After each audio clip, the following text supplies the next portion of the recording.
মাঝে মাঝে মাঝে মাঝে আখিরাতের অ্যাকাউন্টে জমা রাখি।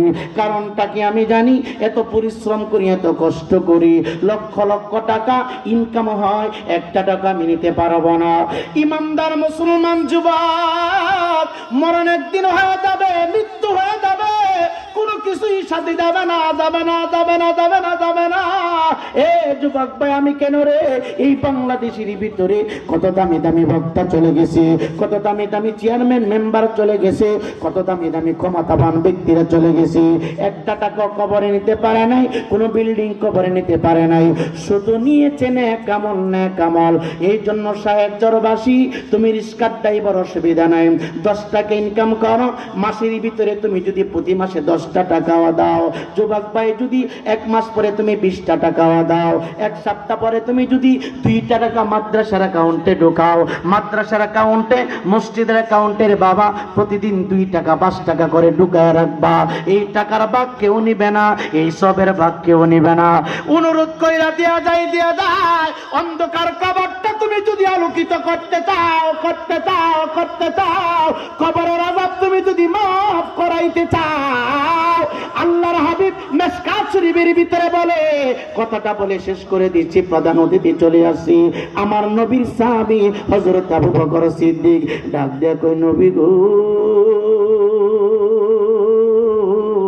কবরের আযাব কিভাবে আমরা ক্ষমা করাইব, কবরের আযাব আমরা কিভাবে মাফ করাইব, কবরবাসীকে আমরা কবরটার ভিতরে কিভাবে শান্তি রাখবো।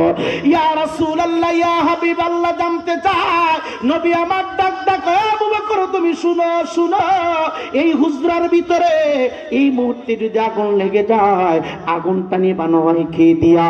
আবু বকর বলে, ইয়া রাসূলুল্লাহ, ইয়া হাবিবাল্লাহ, আগুনের উপরে পানি ঢাললে আগুন নিভে যায়, আগুনের উপরে পানি দিলে আগুন নিভে যায়, আগুনের উপরে পাথর চাপা দিলে আগুন নিভে যায়। নবী আমার ডাক দেয়া কয়,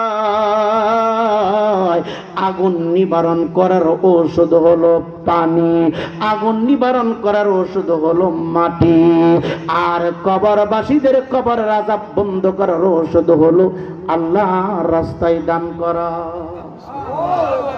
জোরে কন্যা মারহাবা।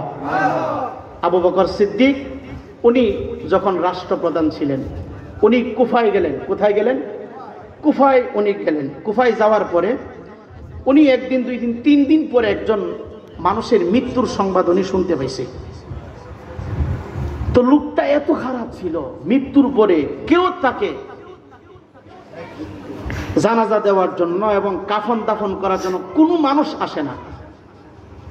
আবু বকর সিদ্দিক উনি রাষ্ট্রের খলিফা, তো নিজেই ওনাকে গোসল দিলেন, কাফন পরালেন, কয়েকজনকে নিয়ে উনি জানাজা পড়লেন। জোরে কন্যা আল্লাহু আকবার। দেখেন কত নিকৃষ্ট ছেলেটা, মৃত্যুর পরে মাকে পর্যন্ত দেয়া হয় নাই, সন্তানের চেহারা দেখবে, এত অন্যায় সে করেছে। তো ওনাকে দাফন করে আবু বকর সিদ্দিক চলে গেলেন। তো গভীর রজনীতে মদিনার নবী তার সাথে দিদার হয়েছে। জোরে কন্যা সুবহানাল্লাহ। ও ভুলে গেছি, যাওয়ার আগে আবু বকর সিদ্দিক দেখতেছে একজন মহিলা দৌড়ে তার দিকে আসতেছে। ডাক দিয়ে কই, হুজুর একটু আমার কথাটুকু রাখবেন। বলতেছে, মা আপনি কে? একটু পূর্বে যে দাফন করেছেন তার জনম দুঃখিনী মা আমি। তা এখন আসছেন কেন? এলাকাবাসী, আমি আমার সন্তান